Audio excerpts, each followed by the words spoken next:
এই কালেমা পড়বে যারা কাজে লাগবে মরণ বেলা।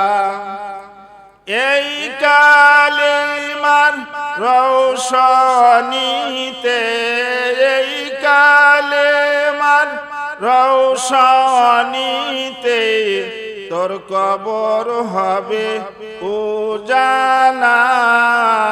লা ইলাহা ইল্লাল্লাহ, লা ইলাহা।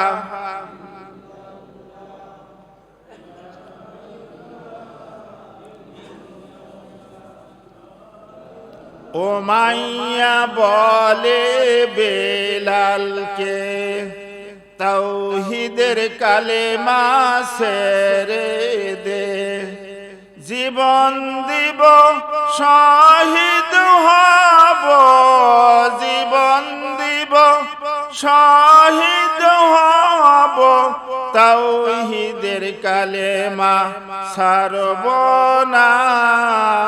লা ইলাহা ইল্লাল্লাহ, লা ইলাহা ইল্লাল্লাহ, লা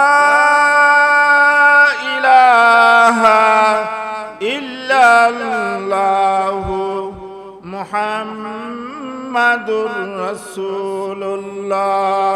সকলেই জবানে পড়ি সাল্লাল্লাহু আলাইহি ওয়াসাল্লাম।